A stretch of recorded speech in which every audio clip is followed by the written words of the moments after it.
Гадаад мэдээний хөтөлбөрийн дараагийн хэсэг нь Өмнөд Америк ТV-ийн Перу улсад болсон ерөнхийлөгчийн сонгуулийн үр дүнтэй холбоотой тус улсын ерөнхийлөгчийн сонгуулийн санал хураалт 2 өдрийн өмнө болсон бөгөөд сонгуулийн үр дүн өчигдөр тодорхой боллоо.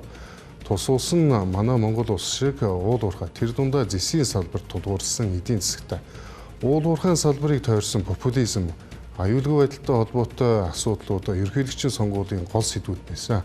Энэхүү сонгууд консерватив үзэл баримталтай Кейко Фужимори ялд байгуулсан тодорхой болсон байна. Сонгуулийн саналын утасны 98%-ийг тоосны дараах байдлаар Фужимори давуу талыг олж авсан ч түүний гол өрсөлдөгч Роберто Санчес сонгуулийг лөөр болсон хэмээн мэдэгдэж үр дүнг хүлээн зөвшөөрөхөөс эрс татгалзаж байна. Хэдийгээр олон улсын ажиглагчид санал хураалт хэвийн явагдсан гэж дүгнсэн ч маргаан үржилсээр байна. Тус улсын сонгуулийн байгууллага 7 дугаар сарын дундуур албан ёсны эцсийн дүнг танилцуулах бөгөөд шинэ ерөнхийлөгч 7 дугаар сарын 28-ны өдөр тангараг өргөх юм.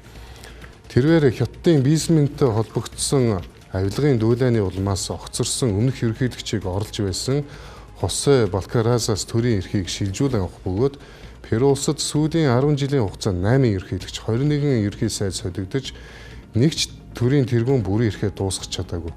Кейко Фужиморигийн хувьд энэ ерөнхийлөгчийн синтед хүрэх гэсэн 4 дахь оролдлого бөгөөд тэрээр өмнө нь 2011, 2016 болон 2021 онуудад ерөнхийлөгчийн сонгуульд өрсөлдөж ялимгүй бага сандын зөрүүтэйгээр ядагдж байсан түүхтэй. Түүний амжилт нь Фужиморизм хэмээх улс төрийн нөлөө тус улсад хүчрэхэг хിവэр байгааг харуулсан.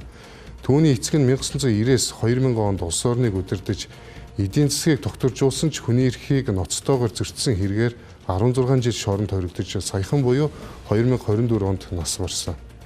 Энэ удаагийн сонгуулиар Кейко эцгийнхээ хатуу гарыг бодлогыг амлаж гэмт хэрэг терроризмтэй тэмцэхийн тулд 1990-ад онд ашиглаж байсан нүүр царайгүй шүүгч хэмээх маргаантай тогтолцоог дахин сэргээх. Түүнчлэн эдийн засгийн тогтвортой байдлыг хангаж Америкийн нэгдсэн улстай харилцаагаа гүнзгийрүүлэхээ амлажээ.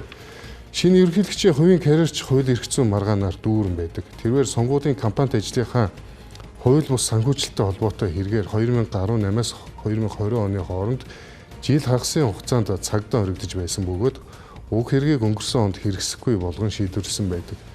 Түүний дэд ерөнхийлөгчд нэр дэвшигч Луис Галаретта Кейко шоронгоос ямар ч өс хонзонгүй гарч ирсэн.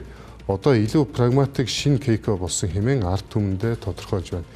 Гэсэн хэдий ч тэрээр нийгмийг талцуулсан хурцтмал дүр хിവэр байгаа бөгөөд эхний шатны сонгуульд нийт сонгогчдын ердөө 11% түүнд саналаа өгч нийслэл Лима хотод түүнийг эсэргүүцсэн өргөн үрээтэй жагсаал болж байсан. Кейко Фужимориг маш хуваагдмал парламент хүлээж байна.